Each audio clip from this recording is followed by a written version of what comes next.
Welcome back to Paul's Tech News. It was just a couple weeks ago when I lamented what seemed to be the end of hardware launches in 2024 and the onset of a lull in the frequency and intensity of tech news-worthy stories. I was wrong. We have another GPU launch still coming this week from Intel, the first battle mage to appear in the Arc B580. The AMD RX 8000 series rumor trickle is starting to swell to a modest torrent, and there was plenty of drama to gawk at this week thanks to Intel CEO Pat Gelsinger retiring and GamersNexus wielding their journalistic banhammer against NZXT's predatory flex gaming PC rental program. We're still a month out from CES. Late fall temperatures in the Northern Hemisphere are dropping fast, but in the PC hardware world, things are heating up. So let's blow on them until they're a comfortable lukewarm drinking temperature in this week's Tech News. Excellent! Today's video is brought to you by Thermaltake's The Tower 600 series cases, continuing their popular lineup of vertical body design solutions with more room than ever for high-end PC builds. With support for full-size ATX motherboards with hidden connectors, side radiator mounts with room for 360 and 420mm AIOs, a dual-mode GPU mounting system, and vented side panels that easily pop off for access to cable management or the 13 fan mounts, the Tower 600 is both easy to build in and distinct in its design. There's an optional display stand and LCD panel too. For more on the Tower 600 series cases from Thermaltake, click the sponsor link in the video description.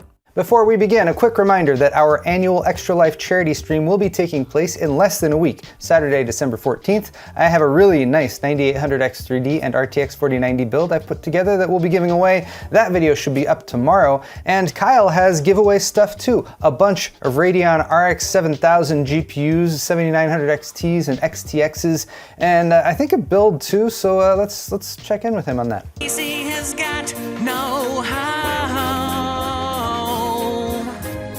But I must confess, this turn of events has got me around. I'll leave a link in the description to Kyle's video if you guys want to watch the rest of that, but let's get to the news, and let's focus on the hardware first in case you weren't aware. The next few months will bring a truly epic quantity of new launches to the PC market. Nvidia RTX 50 series GPUs, thoroughly discussed, long awaited, probably the RTX 5090 and 5080 and then on down the line. Intel will have the rest of the Core Ultra 200 series CPUs, where maybe they can offer some competitive pricing to counter Arrow Lake's middling performance. Intel will also have Arc Battlemage GPUs, which I'll come back to, and AMD will have more Ryzen 9000 X3D CPUs, probably the 9950 X3D and 9900 X3D, as well as, and I took a long time to come around to this, but RDNA 4-based Radeon RX 8000 series GPUs, which finally saw some more substantive leaks this week. First, in what is the closest thing to an official announcement we've seen so far, there was an AMD ROCm patch which listed both the RX 8800 and RX 8600 by name, which seems to confirm the long-assumed but never confirmed RX 8000 series naming scheme, which is good because it means they're not calling them the AMD Radeon AI RX 523 plus AI series with enhanced AI, or some such name like they did with their mobile CPUs. In response to this, noted Twitter leaker Kepler_L2 posted to lament the apparent stagnation in recent iterations of Radeon 800 class GPUs, and there might be a point there, but they also listed previously unknown RX 8800 XT specs, 64 compute units, 16 gigabytes of VRAM, and 64 megabytes of Infinity Cache. That should mean 4096 stream processors and a die size of 300 square millimeters was also mentioned in a follow-up reply. The RX 8600, or possibly 8600 XT specs were also extrapolated, 32 compute units, 2048 stream processors, and 8 gigs of GDDR6 if Kepler_L2 is to be trusted. Video Cards has an 8700 XT in their chart too, 16 gigs and 3584 stream processors, but regardless of whether AMD announces one or all of these at CES, they're only going to get PC gamers excited if they price them aggressively. Speaking of aggressively priced GPUs, Intel formally announced the first two Arc Battlemage video cards on Tuesday. The 12GB B580, which launches this week on Friday the 13th, What could go wrong? For a $250 MSRP, the sibling 10GB B570 comes out about a month later on January 16th, 2025 for $220. There's a limited edition B580 from Intel, and apparently a bunch of board partner cards too, from Asus, ASRock, Gunir, Maxsun, Onyx, and Sparkle. Compared to the last gen A580's starting price of $180, $250 for the B580 is a decent bump. But I'm hoping that's a good thing, because Intel seems confident enough in the performance to pit it against the RTX 4060, which is a bad card that deserves a good punch in the face anyway. Intel's benchmarks, which we should be skeptical of until they're confirmed, show 10% better FPS versus the RTX 4060 at 1440p across a pretty decent range of titles. Not bad, again, if true, and they even say it's 24% faster than the A750 from the Arc A series. The sub $300 market has been in need of some better GPU options for a really long time, so I am hoping the B580 holds up under scrutiny, but we'll find out later this week. In the meantime, it has already been torn down by my drivers if you want to see a PCB and die shot, and I am glad that there are more board partners in the mix this time for a more diverse range of B580 variants to choose from. Even a low profile one is in the works from Gunir, it seems. Cool for small form factor builds, but it'll be an enterprise GPU. Lame. Speaking of lame enterprise things, Intel chopped its own head off this week, metaphorically speaking of course, by retiring their CEO Pat Gelsinger, effective as of December 1st. They say he just retired, wink wink. Get the fuck out of here! But given the abrupt nature of the announcement and the lack of a transition period or any semblance of a new leadership plan other than things look bad, stock is down, do something, it's safe to say the board pushed him out. Intel has struggled mightily this year, as documented on this series and elsewhere, but it's hard to say if axing the CEO was the best call. His interim replacements, co-CEOs David Zinsser and Michelle Johnston-Holthaus of Thanks Steve fame, Thanks, Steve, must now each do the work of half a Gelsinger, and consensus amongst the PC hardware community seems to be that we'd prefer a flawed Pat with his engineering background at the helm versus CEOs who come from the realm of business and finance. If you're worried about old Pat though, don't fear, he did at least receive the fabled golden handshake, which is more lucrative but slightly less satisfying than a golden hand job. $10 million, give or take, is what he'll be taking home in bonuses and compensation packages,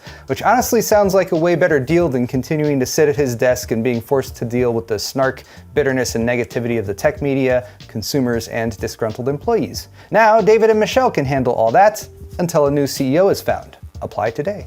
Rounding out the week's drama, we have overflow from late last week, because that's when Steve and the GamersNexus crew dropped one of their signature hour-long deep dives into corporate malpractice, a video documenting NZXT's predatory Flex rental program, its impact on consumers, and the many ways it uses deceptive methods to lock buyers into a rental program, misrepresent system specs, and incrementally increase pricing plans, all blanketed in a soft, warm, legally dubious terms and conditions agreement that ensures you will never own your rented hardware, while indemnifying NZXT against any responsibility for personal data security or, presumably, any feelings of guilt for ripping people off, since renters will easily pay out 2 to 4 times the cost of their PC's hardware over the course of just a few years. It was enough to cause GN to issue the first advertising permaban ever to a sponsor they've worked with, and fallout this week has been somewhat predictable. NZXT posted an apology video from their CEO Johnny Ho,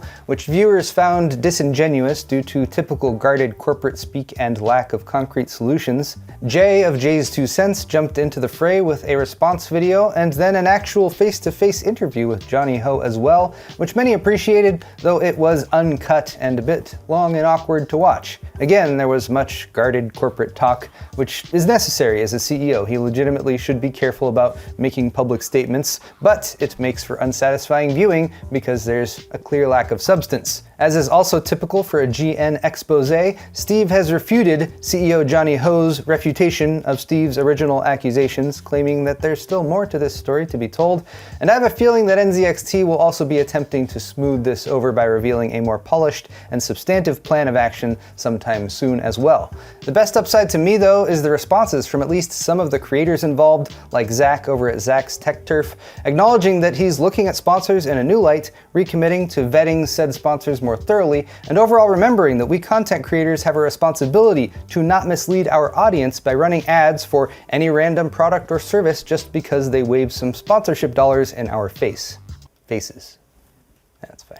And now, my brothers and sisters in PC building, allow me to share the good news that is tech briefs. Nvidia GPUs have become very important lately, and after the apparent delays with their Blackwell architecture and the RTX 50 series, some are wondering what might be coming further down the roadmap. Per Nvidia at Computex 2024, the next architecture is codenamed Rubin, named after astrophysicist Vera Rubin, and apparently it's on the fast track. Previously scheduled for launch in 2026, we might now see Rubin GPUs as early as late 2025, according to an article from the Chinese tech site IT Home. Rubin will be built on TSMC's 3nm process and feature high bandwidth memory 4, or HBM4 memory. Nvidia is pushing chain partners to accelerate development, but this is almost certainly because of crazy high demand for AI chips, given that Blackwell AI solutions are already sold out through 2025. Still, there is a chance that this will have a knock-on effect, and we'll see the RTX 60 series sooner as a result too.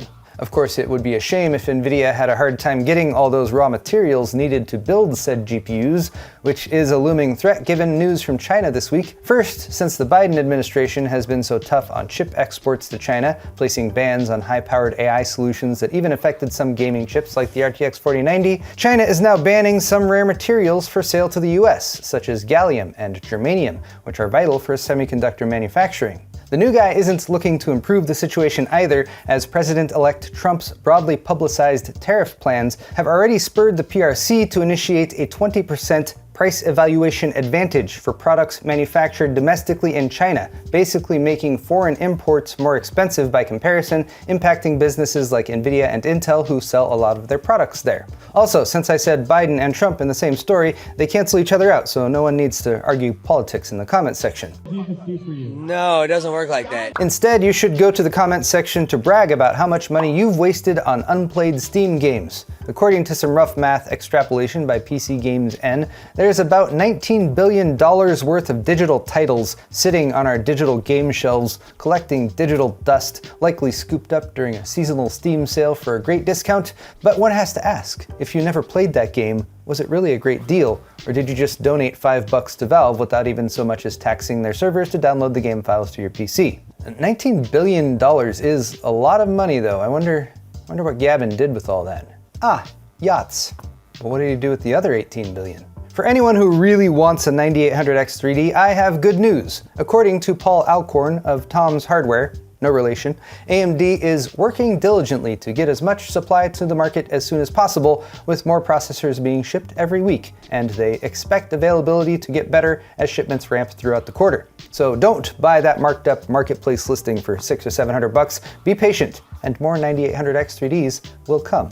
Or enter to win the one I'm giving away along with the whole PC and an RTX 4090 this week. Video's going up tomorrow. Subscribe if you're not already. Speaking of a really fast gaming PC, do you know what doesn't typically make a PC any faster? Its case, which is why overspending on a case doesn't usually get you that much. But despite that fact, InWin has a case that costs over $7,000. It's the Infinite that they showed off at Computex, and it sure is striking. It's kind of robotic and stuff. It's got some crazy features. I don't know if it's $7,000 worth of striking, but I will say this. As silly as I think cases like this are, I'm glad they exist. They're different, they're eye-catching, and there's even a niche audience for them, as InWin's signature product page shows. All the previous really expensive, really weird-looking cases that they've made as part of this signature series have sold out, and the Infinite probably will too.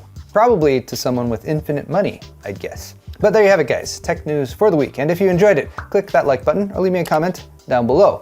While you're down there, all the articles I talked about today are linked in the video's description if you're interested. And you can check out my store at paulshardware.net, where we have our end of the year sale going on right now. High quality merchandise, t-shirts, hoodies, beer sets, mouse mats, and more. Subscribing to my channel is always a good call too if you're not already. Thanks again, everyone, and we'll see you next week.